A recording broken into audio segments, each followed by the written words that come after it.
Hello everyone, এখন good afternoon বলতে চাই, কিন্তু আজ শুভ দুপুরবেলা বলছি, কারণ আজ 22শে জানুয়ারি। আজ একটা স্পেশাল দিন।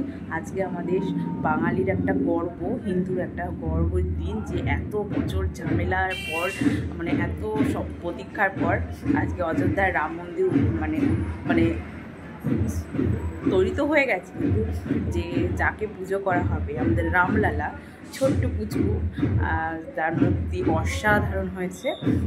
ঠাকুর ভগবান আমাদের আজকে প্রতিষ্ঠা হবে। তো আমি আজকে পুজোটা করবো আমাদের ঘরের, কারণ আজকে আমি শুনেছিলাম যে 12টা 15 থেকে 12টা 45 একটা পর্যন্তের মধ্যে প্রাণ প্রতিষ্ঠা হবে। তো তার জন্য আমার বড়মশাই সকালে পুজোটা করেনি। আমি বললাম আমি আজকে পুজো করবো, তো ঠাকুর ঘরে চলে এসেছি, সমস্ত কিছু গুছিয়ে নিয়েছি, এখন পুজোটা করবো। ঘরের কাজ সকালেই হয়ে গেছে, চানটা আজকে একটু লেট করে করেছি, জামা কাপড় ছেড়ে করে নিয়েছিলাম, আর এখন এসেছি ঠাকুর ঘরে পুজো করবো বলে।